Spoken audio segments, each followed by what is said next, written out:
Hello, everybody. Welcome to the Entrepreneurial Truth Podcast. And my guest this week is Andy Fazakerely, and I hope I got that right. Yeah. Andy, why don't you tell us what you do first, and then a little bit about why you wanted to become an entrepreneur. Yeah, absolutely. So right now I'm doing outside sales, but also started up like a smoothie bar. Helped another couple also start up a smoothie bar. So it's local right here in West Michigan. Yes. So yeah, a little bit about me. So like Jim said, Andrew Fazakerely in Muskegon, Michigan. So a Midwest boy. I've been here my whole life. And when I was raised too, it was raised very blue collar. I didn't have one of those rough upbringings like you hear of a lot of the testimonials. Mine was pretty traditional, like blue collar. Parents made decent money. So I don't really have that like poverty mindset necessarily, but one thing I did have was I did hear quite a bit growing up was like money is the root of all evil, so we're making, my parents were making decent money. My dad kind of worked his way up through the foundry business, but I never like really struggled as far as like financially, growing up. And when I heard some of those things too, I did have a problem. Like when I got out of school, people were always asking like, what do you want to do when you grow up? And had some friends that wanted to be cops, some people that went away to college, and they asked me, and I was just like, well, I want to manage a business, or I want to own a business someday. That's all I knew. I didn't know in what. But I did kind of struggle with like that tear between, man, like money's evil. Can I have money? Like, should I just get a job to where it's safe and secure and I'm not extremely wealthy, or do I go and chase these ambitions that I've got in my heart? So that was a little bit of a struggle for me, and it's still some days where I'm still kind of battling that. But yeah, I think we all got our own stuff that we're dealing with. But yeah, I was fortunate enough to have the opportunity to go and had a business partner, started up a smoothie bar right here in Grand Haven, which has still got some success. It's still open today. We sold that to another couple, and also we helped another couple in Grand Haven, which is south of where we're at, and they're having success today. So we do have some skill as far as with helping people start businesses, starting our own, and that's my real passion, is starting businesses and helping people become successful. I like that. And when you were saying money is the root of all evil, we will sometimes self-sabotage ourselves and say, oh my gosh, I'd never want to be that guy, or I'd never want to have that, because, or even in our inside will sabotage us to say, oh my God, if I had that, I could become this, or I could become evil, and that's not the way I want to be. Did you go through that? Is that what you were talking about, or? Exactly, yeah. So I think we all come across those instances in life where you do come across somebody that's like extremely wealthy and they're kind of arrogant and pompous, and and you might have your parents point out like that's why you don't want to be that person. For me, I was blessed enough to be around some wealthy people that were very kind-hearted and very good people. So it was the other extreme, but still there was those times to where you come across somebody that is driving a nice car, and you're young, and your parents you get cut off, and you just hear your parents say that, and it's like in your subconscious when you're a kid. It is. Oh, that's where money's a problem. These people think they've got everything, and it's entitlement, and and as you're a kid, you just kind of play these things in your mind. You're like, oh, okay, like I don't want to be a rich person because like nobody likes you apparently. So that was something definitely I had to work on. It's like you learn that it's not money's the root of all evil. It's the love of money. So if you're one of those people that's all you drive for, and you kind of put the family stuff aside and your friendship stuff aside, and that's all you go for, you may have some stuff you need to work on down the road. But if you got everything else, that is equal balance, like you're pouring into your family life, your spiritual life, and also you have that drive business wise, I think that's where the true success is at. I agree with that. I want to know what obstacles you faced, both internal and external, as you're trying to build your business, or as you're trying to, you bought the smoothie bar, you partnered up with people, but what were the obstacles? What was the story in that, and how did you overcome those things to get where you're at today? Yeah, so step one for me, the biggest obstacle is so everybody's got kind of the daily job where it's easy money coming in. And when you have a passion, you have a vision of where you want to go, at a certain point, you got to burn the boats. So fear number one was, okay, I've got this dream of starting a business. My fear was, okay, there's the unknown, like what's going to happen? Am I going to have enough money to help support my wife? And a lot of people don't know this, but when we started the business, we had a kid on the way. So do I have enough money to help my wife? We got a new life coming into this world. Am I going to be able to support both these two and myself? There's so many unknowns there. And that's kind of step one for a lot of people, where they have to pull up the bootstraps and say, hey, am I going to go for this thing? Because there is the unknown. So that was definitely fear number one. And I would say the biggest hurdle number two is having the mindset of getting the capital, either being able to save some money for kind of the down payment and the funds to get going, or you have to be resourceful to get that money. So for me, I was fortunate enough to it was probably 5 years prior, I knew I wanted to start a business, to where I just kind of started squirreling away some money to where I had a decent down payment. We didn't have to take much of a loan out, so I was pretty good with money that way. But what I would say for somebody, if they've got a desire, is be resourceful, figure out how to get that money. Don't let that be a big issue of, I'm going to wait till that day where I get the money, if that makes sense. I'm not going to wait 10 years down the road to acquire the money. It's, you figure it out now. Like, that's something I've got a lot of respect for you, Jim. We've had some good conversations, is when you get something in your mind, you go and do it. It's like within a week, stuff's getting done. Right, exactly. So that's what I think is a huge skill. It's that, and it's, you got to dive right in. I think that there's a lot of times where I figure it out as I go. Today we had a little issue with the volume.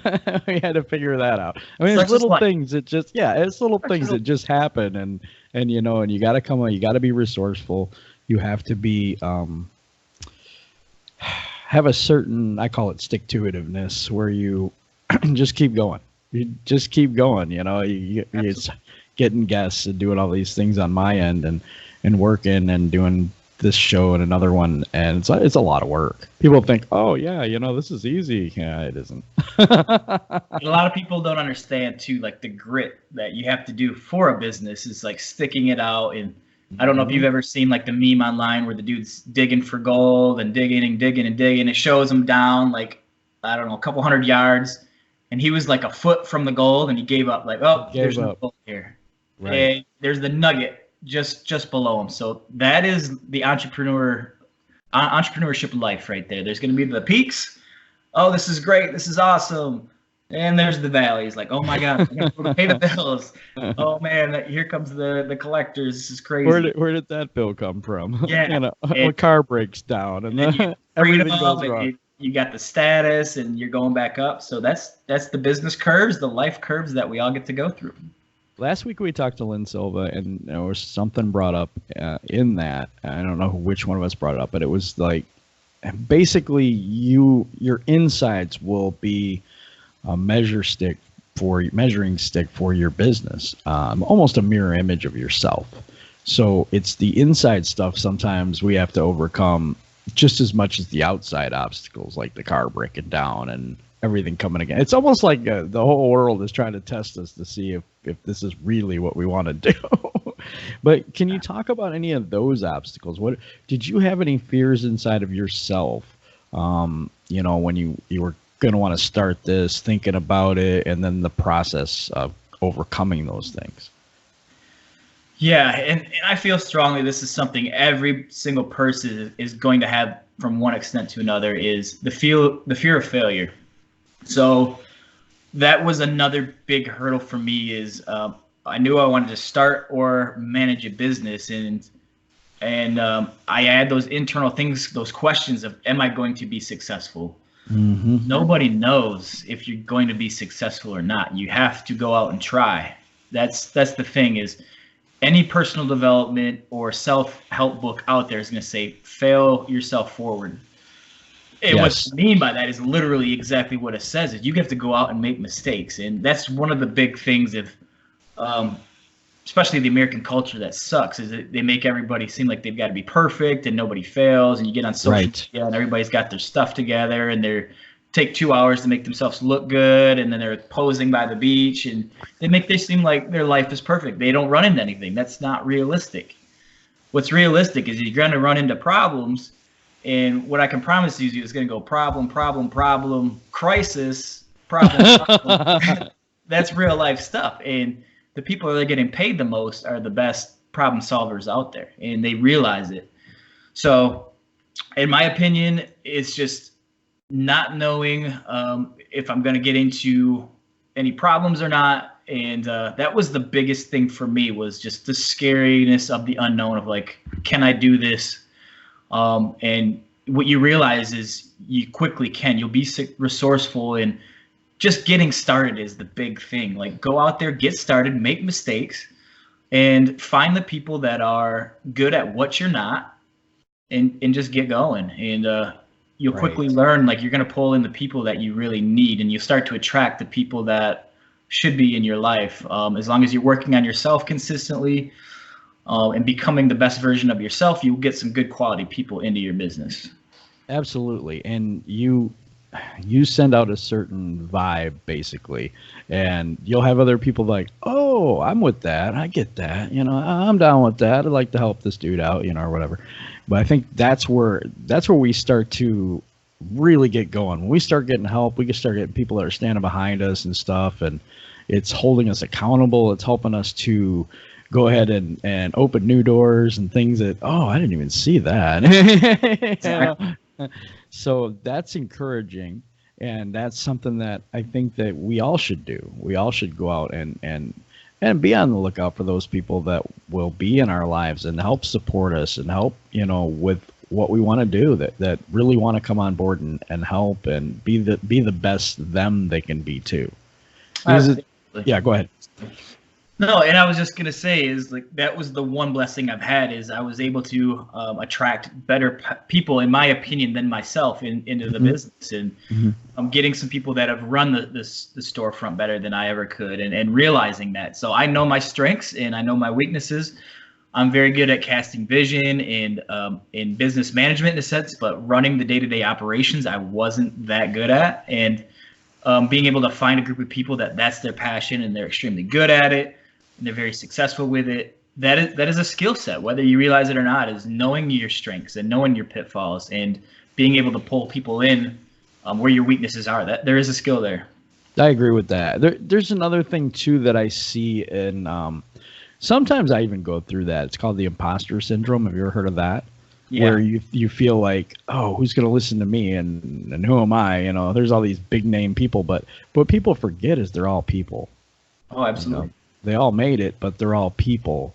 And it's like, one thing I really appreciate about you, Andy, is you're very, very humble. I mean, you know, you've done a lot of things, and you come out here like, well, I'm not that good at this, and I'm not that good at that.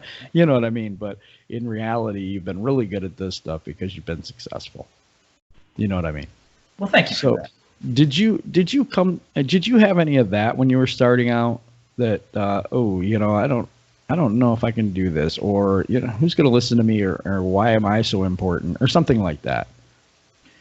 Yeah, so definitely that's something that, especially in the early stages, you work on, is like the self-confidence thing. And especially when you're talking to other businessmen and women, you're going to come across people of very high stature. You're doctors, there's some lawyers that sometimes if you're sitting down with them, you can get a little intimidated. I mean, I've got a little bit of college, but there's some people that have got masters and things like that, where they're getting into stuff where you are a little bit like, wow, this person's like way out of my league. What are they doing talking to me about business? Like, this is wild. But what you got to realize is they were given birth out of the womb, just like you and I, you know. Exactly.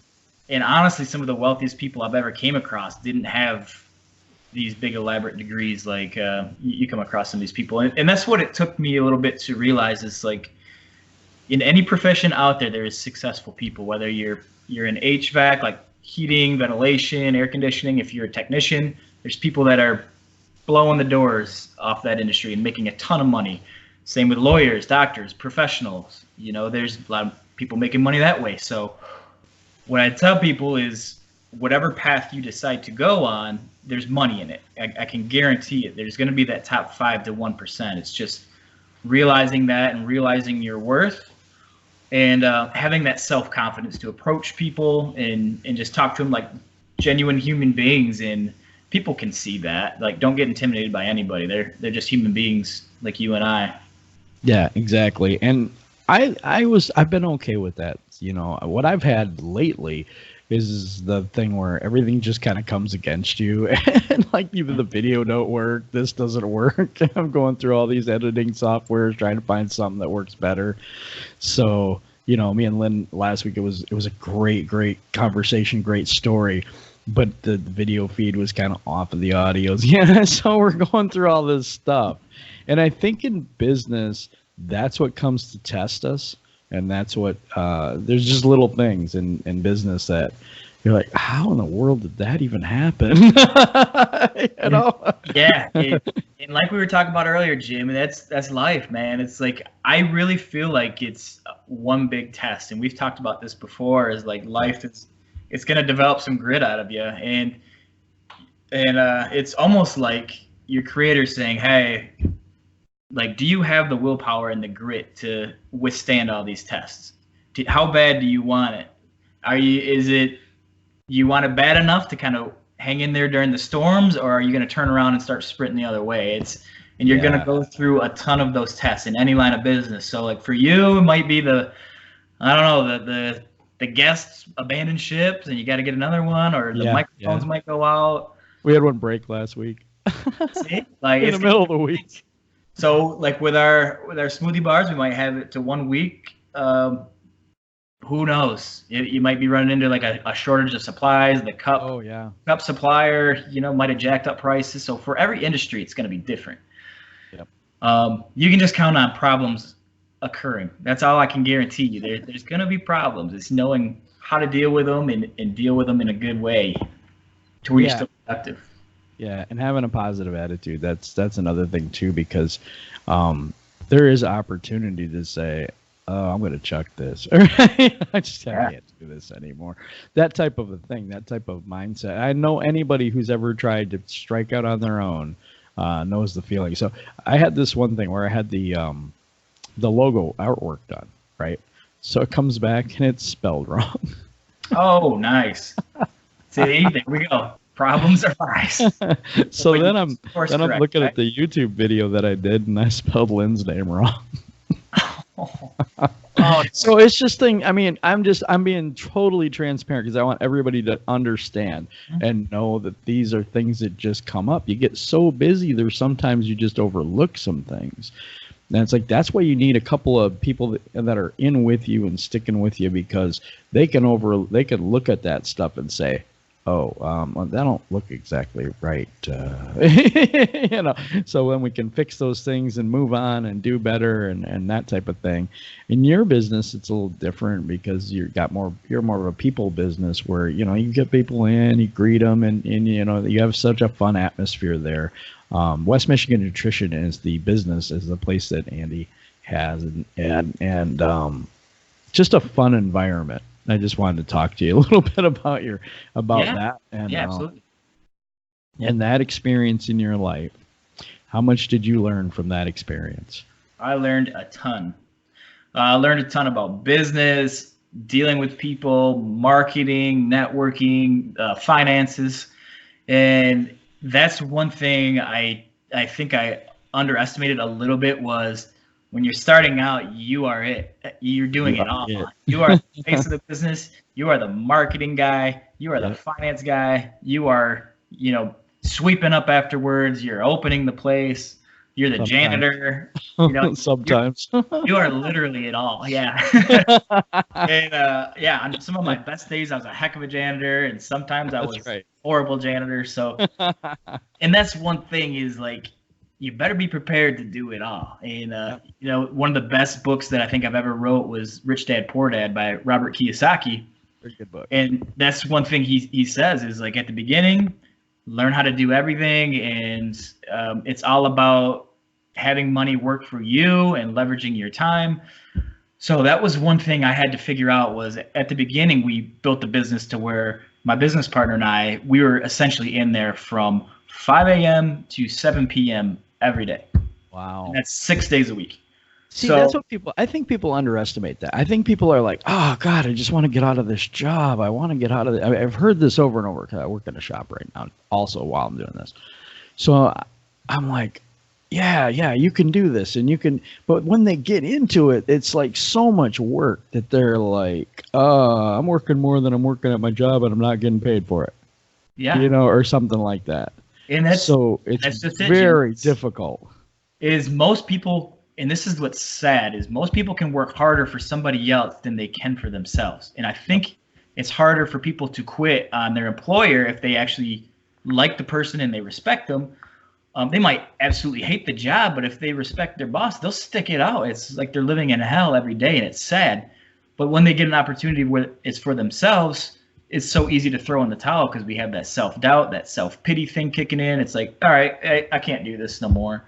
But it's having that grit where we kind of sat down. It's like, all right, we got to figure this thing out to where we can scale ourselves out a little bit, to where we have other people in here and we can have a better management structure to where we don't have to be in here and oversee things from day to day, to where let's realistically, you're going to burn yourself out real quick if you're putting those kind of hours in for any length of time.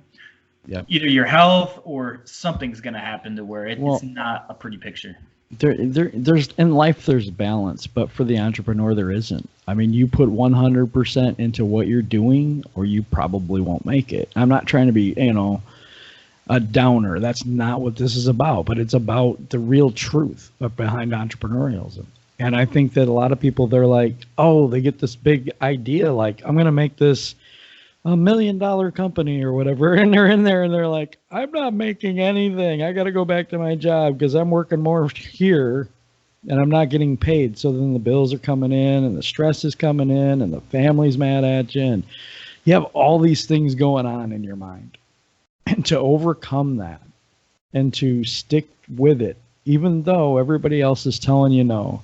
And I mean, loved ones, I mean, people that you respect, people that you care about are saying, hey, you might want to get a job. We're not going to have coffee tomorrow. Yeah, that's going to happen to you, and for most people, that's kind of the growth curve you're going to go through. There's very few overnight successes where, and probably the best book I've ever wrote in personal development, or not wrote, but read, was The Slight Edge by Jeff Olson. Slight Edge. Okay. Slight Edge. So if anybody has ever heard of it, great, pick it up. It's one that I definitely recommend to anybody that's into self-growth or any self-help books, because what it does is it ties everything together. And pretty much the main premise of the book is most people think of like these quantum leaps, to where they think of like if they watch a Rocky movie, that they see this guy go from rags to riches within 2 hours, but they don't see him waking up at 5 a.m. every day for the last 5 years, and then he's doing the workouts and he's going through it probably with his girlfriend, his family, but they see the guy that's starts off and he's in poverty, and then by the end of the movie he's got his arms up and he just eat the Russian. Granted, right. There's like 8 of these movies, but the main thing of this book is saying is you're gonna have to course correct, and the slight edge is doing the daily disciplines that most people won't do because they think it's not gonna matter. So most people's health is failing. Why? Because they think eating that greasy cheeseburger or the pizza every day, it's no big deal, right? Like, let's say if I eat lettuce with lean protein on the top today, and then you eat a pizza, who cares, right? It's not any big thing. Like, I'm not getting really that much more healthier than you are this one day. But the big thing is, if you keep this over an extended period of time, these habits, this is where the slight edge is where slightly one person's kind of getting the upper hand on the other person, where their health is going down. The other person, over about 5 to 10 years, they're in very good fitness condition. Same with finances. Yeah, I believe that. And I think what I used to say is there's 2 things that'll make you successful: discipline and time. Because if you have the discipline to do the work and do the same things every day, even though you're not seeing it yet, then you will be successful over time. And I think that's what that's trying to tell us. That's really, really good advice, because I think that most people miss that. Most people miss the, oh, if I got up at this time and I did a little workout today, and I did a little workout tomorrow, I did a little workout the next day. Now, that's not going to make a big deal of difference, but you times that by 6 months, and okay, now we're talking about some transformation and things that'll blow people's mind. We're used to that instant gratification, Jim, and I am guilty of this too. I had to kind of learn this after reading this book. This is what tied it all together for me, is because I was the same thing. We wanted these quantum leaps, so we're used to going into a room, turning on a light, boom, instantly light, and we want that with everything. We want to be able to eat, let's say it's very good things, and let's say it's like vegetables, fruit. And you get the healthy thing, you do that for a week, you look in the mirror, it might be a little bit of a change. You get on the scale and you're maybe half a pound down. And people are like, oh, throw it in the towel, it's not worth it. Exactly. We want that instant result, which is just not how life works. It's supposed to plant the seed, cultivate, and then you harvest. People want to skip the cultivate, the hard work. They want to plant the seed, and then they want the harvest. That's just not how life works. And I've seen that over and over again in business, where people will start out, they're fired up. They're like, oh my goodness, this is going to be amazing. I'm so excited. And you see them a couple weeks later, and there's not the excitement that there was. And 2 months later, you don't see them. And sometimes it's because, and I think this is the biggest, I don't want to say it's the biggest thing holding everyone back, but I just think that if you don't have like a savings or something that you can rely on for a while, this is really going to test you. Because if you don't have an income coming in and you have to try to build something slowly, which I really never recommend that. I recommend having a job, trying to do something on the side as much as you can until you build an income. And then when you have a safety net, then leave the job. I've never advocated leaving your job like right away. But a lot of people will. They'll be like, oh, I can do this and I can get this going and I got money coming in like this. And they have everything in their mind right. But they don't account for the obstacles and the things that are going to happen to them and the money that's going to go out, on the business, in the home, in the car, all these things that we have that pop up. Mm-hmm. I think that's one of the things that people don't understand. What you're saying is such a good point. If we do a little bit every day, then we can be successful. That's the secret sauce, I think. Because go ahead.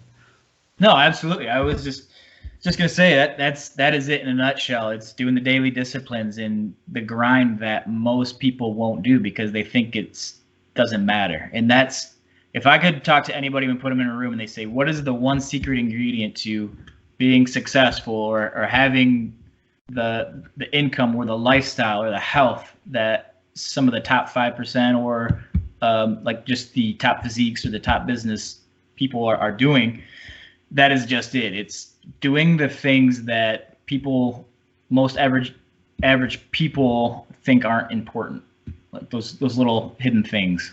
Or not, and I think sometimes it's not that they don't think it's important. I think that they don't see the difference in a quick enough time.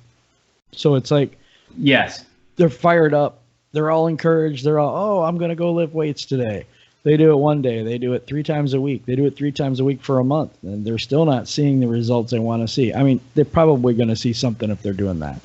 But what I'm saying is they're not going to be, totally ripped and all that stuff in a month. I mean, it's not going to happen. But they're putting in all this work and they're not getting the result. And I think that's a lot of times what holds entrepreneurs back, is because, like Robert Kiyosaki, you pointed out Robert Kiyosaki, and he lived with his parents. Yeah. He made sacrifices. They ate ramen noodles. I mean, it's in the book. They had to sacrifice. He had a wife. They slept on the floor. Humble beginnings. Yeah. So now he's doing amazing stuff now. But in the beginning, you don't hear about that. I mean, he put it in his book, and we talk about it. But a lot of people don't see that. They don't see the beginning part. They don't see where we are right now and day to day what we do each day to make things, I guess, to make us grow and the business grow, because I think those are congruent. I think those two things are the same. You know, I think the more you develop on the inside, the more your business is going to grow.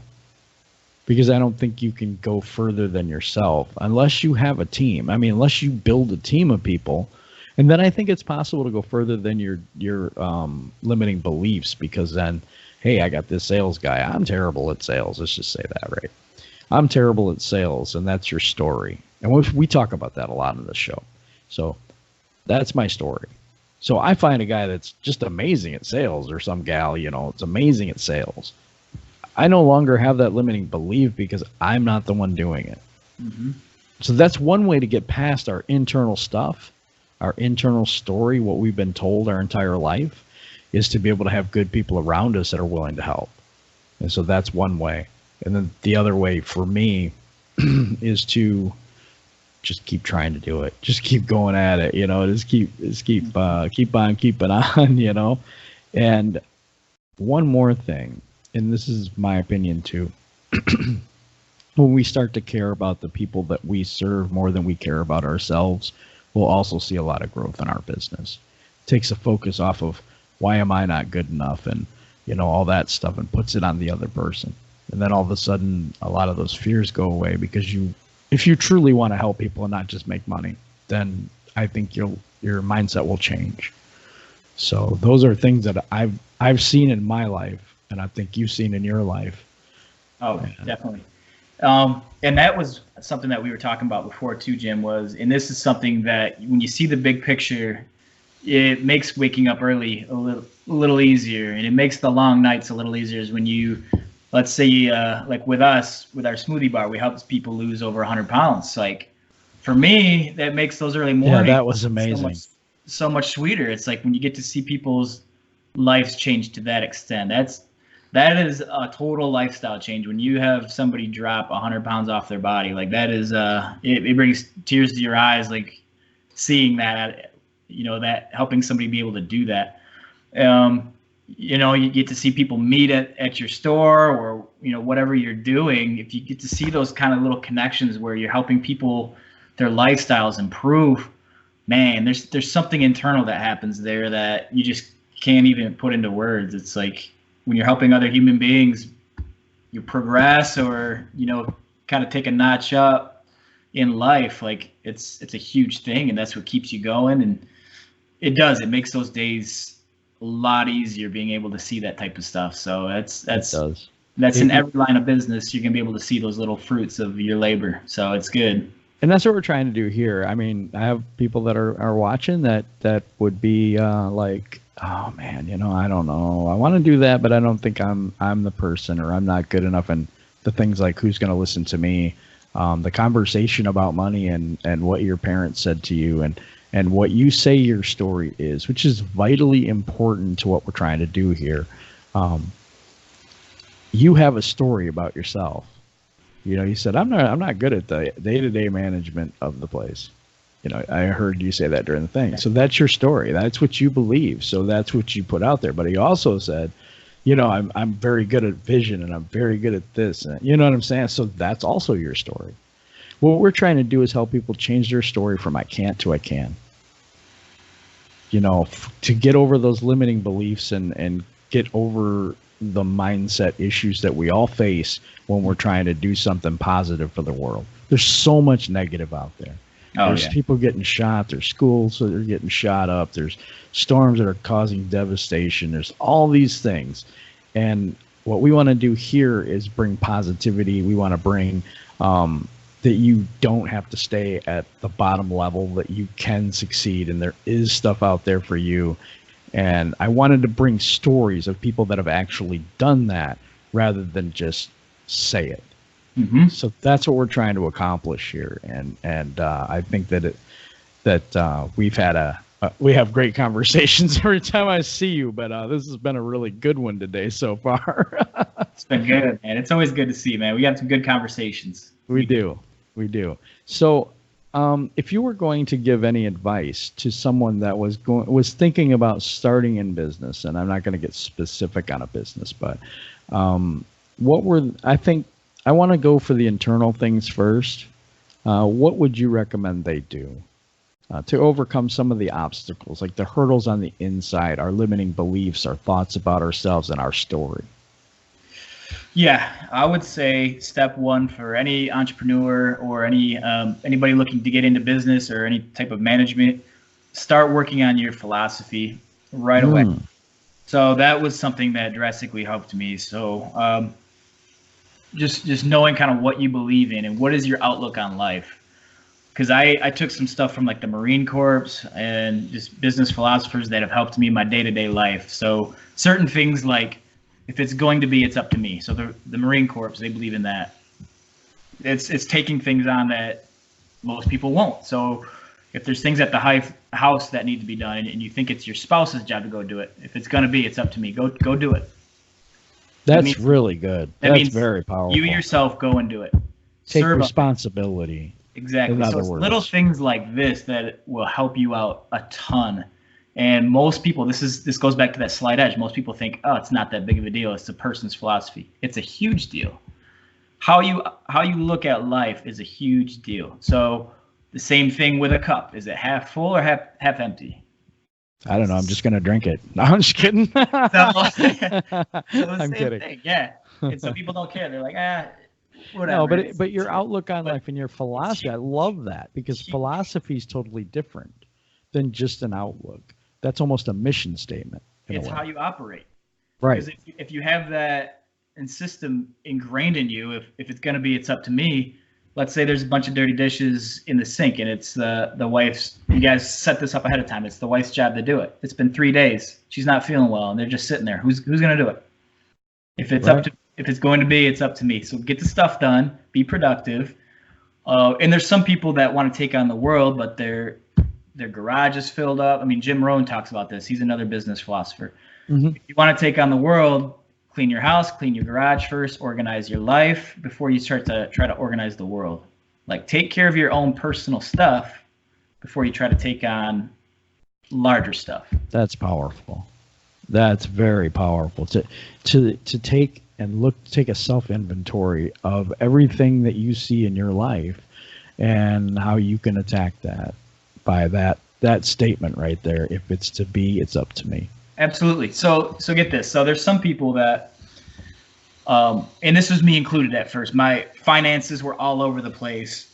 But I wanted like 20 different businesses. So if you can't get your own financial stuff in order, you may want to pump the brakes a second. Get that stuff figured out. I'm not saying don't do it. All I'm saying is be self-aware, know your pitfalls, figure that out first, and then go tackle the next thing. You don't have 12 different businesses going. If you're struggling with one, get that thing rocking, then start to expand. Exactly. That makes perfect sense. So that was one thing. And I thought that was amazing. I really did, because it's so simple. It's so simple, yet it's so hard, because we tend to want to blame everyone else. I mean, there's always blame. It's like, oh, you said your wife didn't do the dishes for 3 days. It's like, what do I got to do? Everything around here? You could respond that way. I've responded that way. I'm just putting it out there.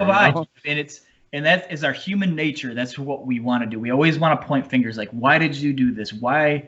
And this is why we have psychiatrists around today that are making tons of money, is because we're pointing fingers at our parents. Like, here's the thing, and a lot of people aren't going to like this, but we've got to get over it. We've all been crapped on by people. That's living in the human society. Is there good things in this life? Yes. Is there bad things? Yes. What are we going to focus on? What are we going to dwell on? Because there's still a lot of good out there, but to keep blaming our spouses and our parents for things that happen, it's just going to stunt your growth. I'm sorry to say it, but it's going to stunt your growth. If it's going to be, it's up to me. So take ownership over your life. We all get 24 hours. How are you going to make these 24 hours the best life for you? That's amazing. That's the end of the story, is just, we all get the day. So instead of wallowing in self-pity, like, we've got so many blessings. Most people that got a roof over their head and they've got a TV in their house, they've got it better than 80% of the people in this world. There's people that can barely scrounge around for food for the family for the weekend, most of us can eat just fine. And you know, we've got AC and electrical. So we're a very blessed nation. So we are, and we don't see that. I don't think we see how blessed we really are. I think that we take for granted a lot of things, like your coffee and stuff like that. No, I'm just kidding. Right there. Yeah, it's just little things like that. I wanna. It's being grateful for it. It's huge. So that's one thing. It's like if it's gonna be, it's up to me. Oh my God, I love that. I love that. That is awesome. All right. So another thing, how do people overcome? Because I'm gonna tell you, because like your love of money thing, remember? But it was money is the root of all evil. That's what you keep getting told. But until you find out the truth, until your paradigm shifts, how do you deal with that? What happens to you on the inside? Because I'm going to tell you, because it happens to me. It happened to me already. So when you're trying to go forward in a business, and all these things are coming against you, right? Like we've talked about, all of a sudden something on the inside your chest and stuff, it's just going like this, and everything's going wrong because I think we're self-sabotaging ourselves to not get to the point that we are actually the person that we hate or we dislike, or we've seen rich people, or we've seen someone in business that's done people wrong or stepped on people to get there, or all these things that I don't want to be that bad of a person. And maybe it's not in our conscious mind, but maybe it's somewhere deep in our heart, somewhere deep in our subconscious, and we'll kill our own business to not be that person. Mm-hmm.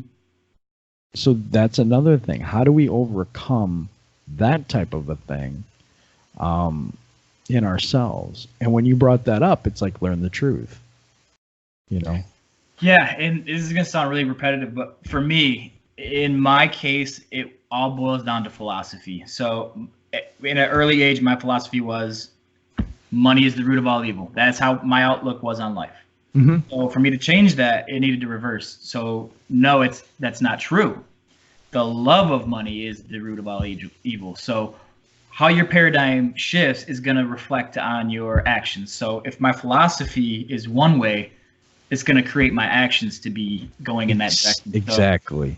So hopefully that makes sense to you. Like it does. That's what helped me in my case. So as my philosophy started to change, my actions started to go another way. So especially in business, you're going to have to, one of the best things I had a mentor tell me was read 10 to 20 pages of a book every single day, no matter what, whether you feel good, whether you feel bad, whether you're lacking on sleep, whether you're good on sleep, read 10 to 20 pages of any good personal development book per day.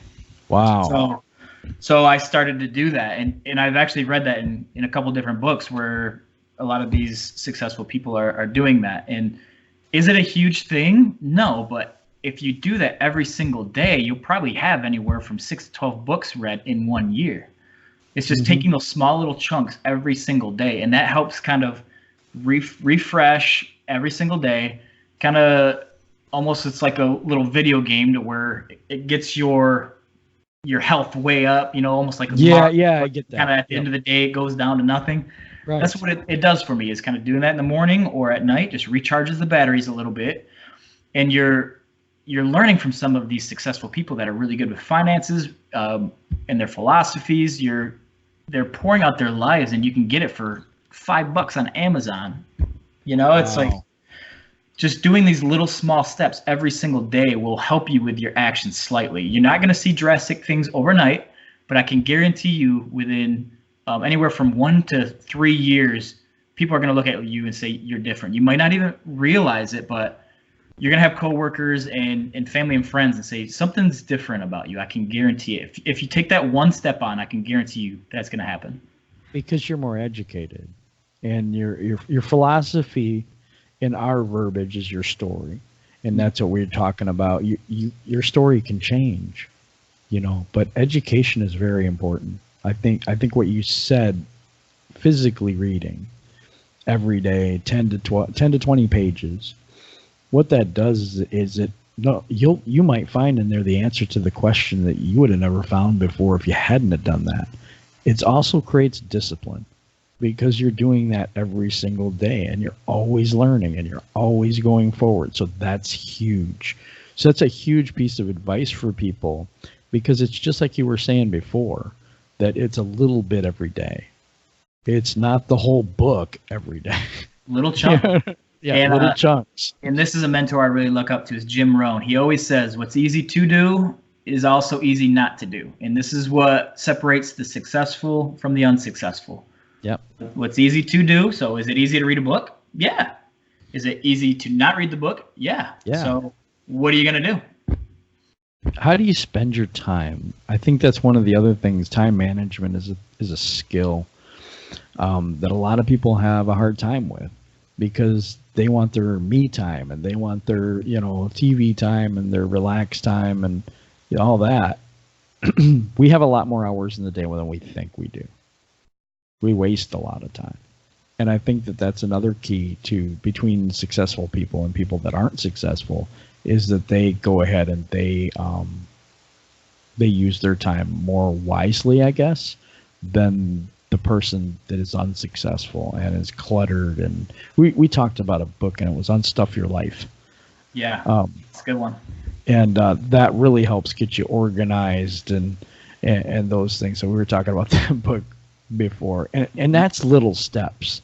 So everything that we've been talking about today, it seems like it's little steps, little things. One thing a day. Maybe you work out a little bit once a day, or you eat differently once a day, and then the next day comes up. But it's the day-to-day consistently deciding every day who you're going to be. Mm-hmm. And I think that's powerful too. This has been amazing. This is good, man. That's what I'm saying. Every time we talk, man, it's always good conversation. It's always good conversation. Yeah, and a couple little nuggets as far as like planning and setting up the day. And this is some stuff I'm always constantly trying to dial into. So I don't try to say that I've got it mastered by any means, but a book by Brian Tracy, it's called No Excuses. So I've heard of that. Yep. Yeah, I've read it probably 3 different times, just because if anybody's into time management, I would really suggest this book, because it's very good at setting up the day.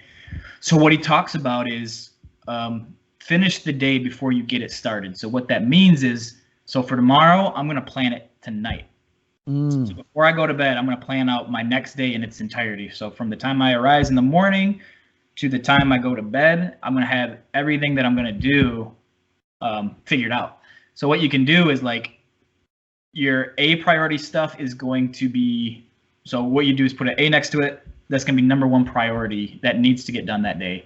If you do like let's say put a B next to it, that is things that you should do, but it's not crucial to the day. And if you've got multiple things that are high priority, do like an A1, A2, A3. And what Brian Tracy also talks about is he's got a book called Eat That Frog. So whatever is going to be the most productive thing or most rewarding thing for your day, do that first. So this is huge. It's a little thing, but it will set your day up powerfully. So doing the hardest thing that needs to get done, do it first thing, and then start knocking off all the little things. That's good. That's really good about time management. But when you first start out, you'll start seeing, oh, wait, I play video games for an hour. Yeah, it's when you're planning your day, hey, where's my TV time? And I mean, you know what I'm saying? I'm like, oh, okay, I spend 2 hours doing that, and I spend 3 hours arguing with. No, I'm just kidding. And it's good to reflect on the week too. Yeah. Like on Sundays, I'll kind of look over the week and how did I spend my time? Where did I waste some of the time? I mean, there is going to be some leisure time. You want your family time, your spiritual time. So that's going to be essential stuff. But is it a little bit over excessiveness? I mean, that's something for everybody to kind of figure out, is look over the week. Was it good? Keep doing it. If it's not, then you get to kind of dial in, learn from the history. If you're doing stuff that's not putting money in your bank account, you might want to reflect on it a little bit, to where, what's some stuff that I can dial back on a little bit, and what's some stuff that I can increase. So he also talks about that in the book. There's 3 different things that we do as human beings. We can either start doing something new that's going to generate a positive result, we can stop doing something, or we can do more of something. So kind of tie that all together is just kind of look at your life, your lifestyle, what do you need to start doing more of?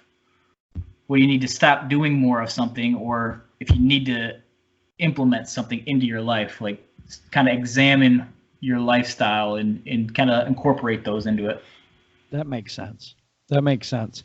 But there's so much we could go into, and there's a lot. I don't know how much time we've done at this point, because I can't see a thing without my glasses. So I had them on last week so I could see, but I figured our conversation would be a little easier because we talk all the time. So I just said, and they were like glaring off the light, so it was just awful last week. So I tried to fix that. That's looking back at the week. That's good, man. What you did wrong. Yeah, that's good, man. You're on it, Jim. So okay, so anything else that you would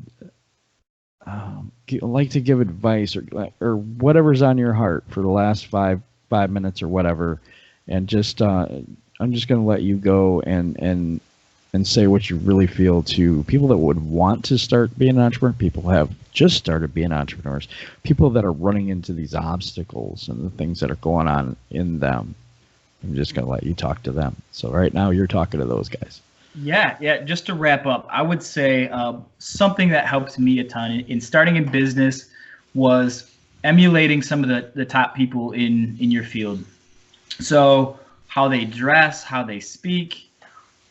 This was something that really helped me out a ton, was really just looking at like the top 5% of my business was in the health profession. So what are these guys doing? How are they dressing? How are they speaking to clients? When they're going out with the clients, are they paying for their meals? Like, these are little things, but they matter. So figure out what your profession, what the top 5% of these guys are doing, or gals, because there's going to be a lot of people that are killing it no matter what industry you're in, but you'll find out that they're doing certain things in a certain way. So emulate those things, and find out what truly success means to you. So for me, true success is not necessarily just having a ton of money in the bank account. For me, true success is having the home life right, having my spiritual life right, having the business life right. So is it a lot of work? It's a ton of work. I'm not going to lie to you. Like, getting your three main things in check is hard, and it's daily stuff that we've got to figure out. There's some days it's like a pendulum where I feel like business life is killing it, and then I need to get back with the kids, get my wife, like take her out on a date night. And there's other times where, man, the home life's doing good, and then I feel like, hey, I'm not pouring enough into the business and my financial life. So figure that out for you guys. Like, emulate people that are successful, and do what they're doing, and try to get those three main things in check, because they all kind of coincide. If your spiritual life is out of check, or you haven't looked at it, whatever that is for you, you may want to get that part of your life going, because I'm telling you, you're missing the boat on a huge thing.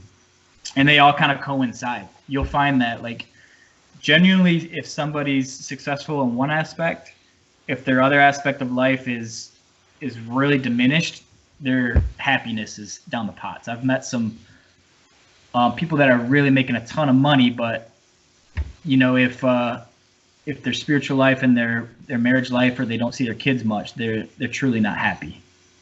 So get all three in check, guys, as best as possible. That's really good advice. This has been a really good show. I could probably talk all day, but I know you have other little things to do, which we're going to bring up. You have just had a baby. Congratulations, number one. Thank you so much, Jim. I appreciate it. There's 2 kids in the family now, a wife and 2 kids, and to balance young children, also being successful and doing everything you do, I know you don't sleep. So not much. No, my wife doesn't sleep at all, so I feel bad for her. But it's a blessing, man. It really is. It is. All right. So I really appreciate you coming on the show this week, and we always have great conversation. I knew this was going to be amazing, but it really blew me away. So I really appreciate it. And you want to say goodbye to everybody? Because we'll both do that. Yeah, goodbye, guys. Hopefully you enjoyed it. And thanks a lot for your time, Jim. It's always a treat, man. And And one thing for the listeners, like this is such a quality guy that we've got here, is I said, hey, Jim, it's a Saturday. What's the earliest you can get on? He texted back and said 4 a.m. So this is a dedicated man. He's willing to get up at 4 a.m. for an interview. So yes, I just want to say kudos to you, my friend. Thank you. You're up to some big things, and I'm going to keep listening to these and watching these podcasts, man. I think you're up to some incredible stuff. So thank you so much for your time. And to the listeners, if you have any questions, you can find me on Facebook. I think Jim's going to post my name on here, so it's a crazy name. So if you got any questions whatsoever about business, any life stuff, I don't try to sound like I've got it all figured out, but I have learned some pretty good things from some successful people over the years. So, definitely I'd love to help out anybody. So if you got any questions, certainly shoot me a message and I'd love to help. But thank you so much, Jim. I appreciate it. I appreciate it too. Well, everybody, that's been the Entrepreneurial Truth podcast this week, and we will be back next week with another exciting guest. Thank you, Andy. Thanks, Jim.